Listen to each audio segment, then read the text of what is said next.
Well, welcome to the 2020 season. Things have changed a lot since last year. I've got a change of aims. I'm doing a bit of a Mark Patterson as he did last year, and having a go at the Giants. So these are all giant tubers, with a couple of exceptions just in case. And thanks to Tony Kingdom, who helped me out with pretty much most of these.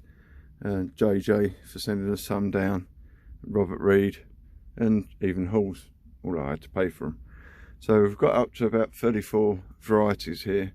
Although there's some tubers that were filled tubers, and it seems to be the thing with Giants, fat stems, that haven't got away yet. These have been on heat for, well, since about the second week of December, if not just before, just to get them away.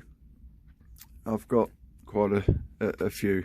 There's only one that hasn't got away yet, but still hope on that. A couple of tubers are still sound. So I may consolidate the trays at some point to just ones that are alive rather than gone, once I know they've properly gone. As usual, it's a 8x6 greenhouse, and I'm struggling already taking cuttings, trying to root them. Trying to do them in the Vitapods. I think the day lengths and the conditions are less than ideal, and I'm just getting the old black leg on them, trying to keep the vents open at the same time as waking up some pot tubers that haven't woke up yet. So today I'm going to try and solve that by cobbling together a bit of a mist system in here. Trays like these are I think that's pink peach, Hamari Gold, and Go American, and this one is Cheryl Gemma.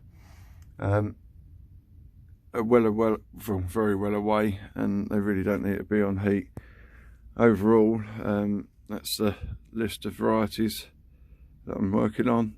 It's about 34 there, and another 6 that will just about be potted up, courtesy of Robert Reed. So 40 varieties, which is probably about 20 too many, but I think in the first year I've got to just try and see what they all do in one way or another. Some of them, like Lula Patty, there might only be 2 or 3 plants. I don't think it's probably good enough, but I'll have a look at it. And others will be in sort of 10s, 6s, and some 20s for the main 6 vase classes throughout the year. It's a new challenge. I'm looking forward to it.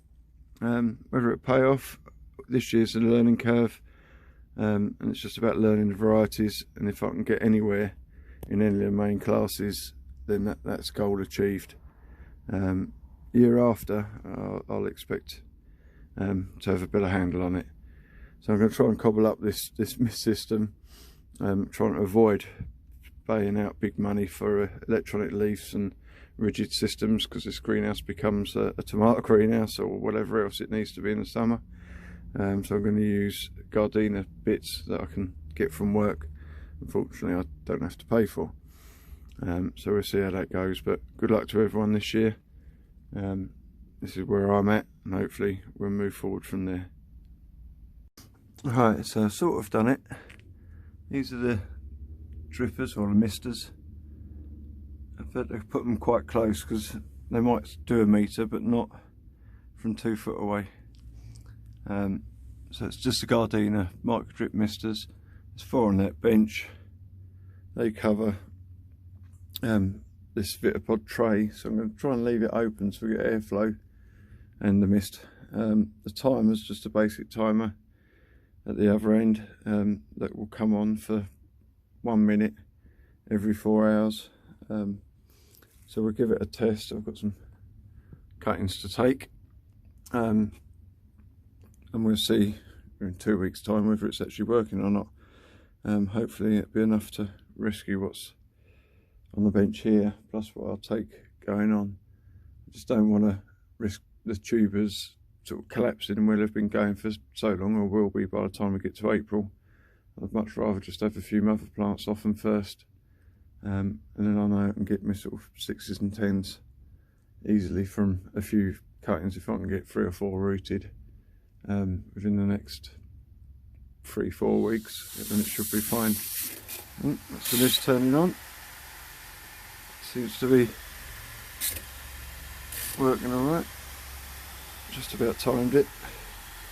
You can just about see the mist coming out. Whether that'll end up being too much, I can turn it down to a matter of seconds rather than a minute, but I just really want to see what it does. But it seems to be covering the whole bench pretty well.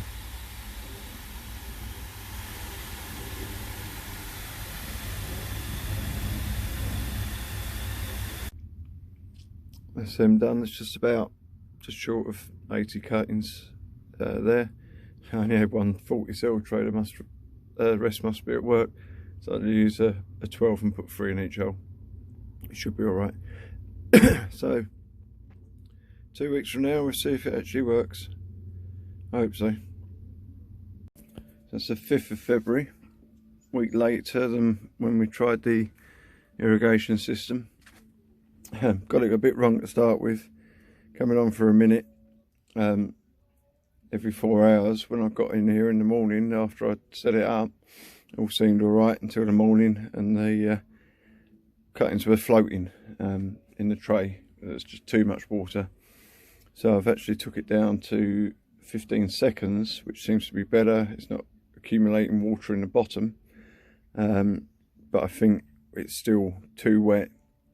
And as you can see, the ones that have been lost in that first week, and normally if you're going to lose them it is the first week, there's been a few, so I've probably lost 30%, 35% of the cuttings. They tended to be things like Bonaventure, which were some pretty fat cuttings. They were the first ones off of the pot tubers, and the thinner ones seem to be better, so keep that in mind going forwards. They're not going to get any thicker as the season goes on. So what I have done now is I've put them in trays. So the cell tray is in a seed tray, which just lifts it off the heat mat slightly. As long as the thermostat's in there and the compost temperature's right, it just means that the heat mat is probably running a bit hotter than what the soil temperature is. I'm going to take some more cuttings because I'm stupid like that. But what I've done there is put them in the trays, and I've increased, and you can probably see the difference. Put a lot more perlite in there, so it's probably 60% perlite, 40% multi-purpose, and hopefully that'll keep the air and the draining better through there. And we'll give it another try. It is all, as soon as you change one thing, you end up having to change another, trying to get it right. And again, as I've said before, as the season progresses, the light levels are better and longer, then you know things will improve naturally. But if you can get it right at this stage, then when they get better, the results only get better. So obviously we cleared the tubers last week, and there's still plenty of cuttings. These ones up here are still the ones that I know I'm going to get plenty off them, because I've got there's 4 Bonaventure pot tubers there with multiple shoots. I only want 10 plants, so they'll be fine. So most of these are just up there to grow slowly, or not romp away. I'm going to get more than I need from that. Sherwood Gemma and pink spur, or pink peach, put the wrong label in there, take that out, and peach from there. The ones still on the bench are the ones that are just sort of slower to wake up. So that's Valentine, just getting going there. Water Hardersley was a bit slow. Luckily I've just seen some shoots on the John Hill, so that's away. So all the varieties that I was given are away now in some form. What I'll probably do is consolidate the trays, because like in that tray of pink spur there's one tuber that is well away, and probably the other 2 in there are pretty rotten, and if they're beyond help I'll take them out, and I might just consolidate some of the varieties in there. Same, there's Fairway Spur, there's only really one that's away in there, but that would give me enough. I can get 10 plants off of that quite easily this early in the season, so that'll reduce the number of trays I'm sliding around, and give me a bit more room for plants as they eventually root. Still waiting on a few pot tubers, some are getting going. There's that Court and Olympic at the back there. Lulapet is being slow, and I just noticed the first of the halls at Eggy White is away. The second one still looks sound. I think that one there, the Brin's probably going to be a non-starter, but that one still seems sound. So the rest are coming, and they're not far away. Now I've got some from Robert, thanks. It's took me up to 40 varieties, so I don't quite know what I'm going to do with them, but hopefully we'll crack this rooting malarkey and see if we can improve it. If all else fails, I'll have to spend some money and get a proper mist and leaf system. So good luck, see you next time.